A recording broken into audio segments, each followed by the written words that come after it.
হুসাইন দৌড়ায় আসলেন। নবী গো, মদিনায় বাচ্চারা ঘোড়ায় চড়ে, আমরা তো এখনো ঘোড়ায় চড়তে পারলাম না। আমার রাসূল বলেন, কোন ঘোড়ায় তোমাদেরকে তুলবো? পড়ে গেলে তো ব্যথা পাবা, ব্যথা পাইলে তো আমি নবী সইতে পারবো না। কামলিওয়ালা নিচে ঘোড়া হয়ে গেছে, হাসান উপরে উঠে গেছে, হুসাইন উপরে উঠে গেছে। আমার রাসূল ঘোড়ার বান ধরে চলতে লাগলেন। হুসাইন ডাক দিয়ে বললেন, নবী গো, এটা কেমন ঘোড়া যে ঘোড়ার লাগাম নাই? লাগাম না থাকলে ঘোড়ায় যে উঠছি এটার তো কোনো ফিলিংস নাই। আমরা রশি ধরে বলবো ঘোড়া যাও, ঘোড়া যাও, তার উপর ঘোড়া চলবে। কিন্তু এটা এমন ঘোড়া যেটার কোনো লাগাম নাই। কামলিওয়ালা পাগড়ি মোবারক করে ফেলেছেন, নিজের জুলফি মোবারক ধরে বলছেন, কে বলেছে হুসাইনের ঘোড়ায় লাগাম নাই? আমি নবীর বাপরি কাটা চুল আমার হুসাইনের জন্য লাগাম বানিয়ে দিয়েছে। বাচ্চা হুসাইন কাঁদছে, আমার রাসূল যাচ্ছে জরুরি কাজে, থেমে গেলেন। দরজায় ডাক দিলেন, টাক টাক করে ডাক দিয়ে বললেন, ফাতেমা ইফতাহিল বাব, দরজা খোলো। আম্মা জান ফাতেমা তো জাহরা হতবাক হয়ে গেছেন।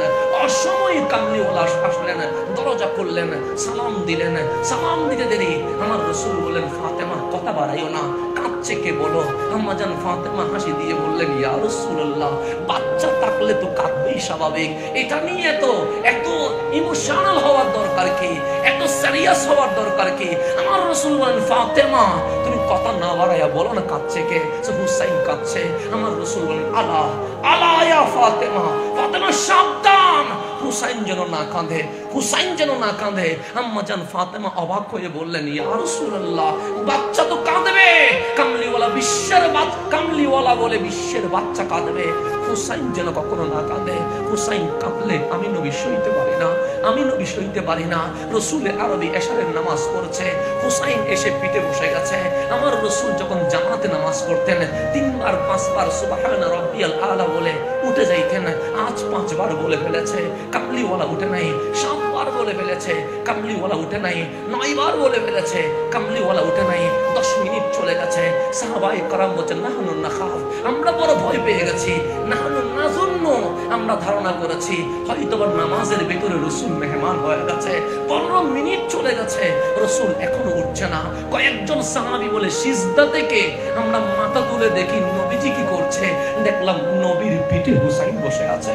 আধা ঘন্টা চলে গেছে, রাসূল আরবি সিজদা থেকে উঠলেন। ফালাম্মা ইনসারাফা, নামাজ যখন শেষ, সাহাবায়ে কেরাম চিল্লায়া কান্নাকাটি করছে। আমার রাসূল বলে, কাঁদো কেন? নবীরে নাহনু নাখাফ, আমরা ভয় পেয়েছি। আমার কামলিওয়ালা বলেন, কেন ভয় পেয়েছো?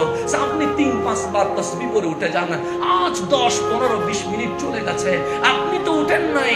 আমার রাসূল বললেন, জানো না আমার হুসাইন উঠে গিয়েছিল পিঠে, তো সিজদায় উঠলে কয় হাত হবে? 1 হাত হবে।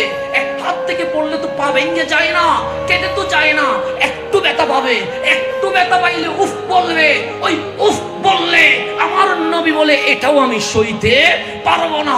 কামলিওয়ালা হুসাইনকে কখনো কাঁদতে দেয় নাই, হুসাইনকে কখনো গাড়িতে তুলে নাই পড়ে যাবে বিদায়, হুসাইনকে কখনো গাড়া ঘোড়ায় তুলে নাই ব্যথা পাবে বিদায়, হুসাইনকে কখনো খেলার মাঠে ছেড়ে দেয় নাই কখনো ব্যথা পাবে বিদায়। হুসাইন বড় হচ্ছে, হুসাইন বড় হচ্ছে। আমার কামলিওয়ালা বলেন, হুসাইন মিন্নি, হুসাইন আমার থেকে, হুসাইন আমার থেকে। বিশ্ববাসী জেনে গেছে হুসাইন এটা স্পেশাল, হুসাইনের মতো আর কেউ হতে পারে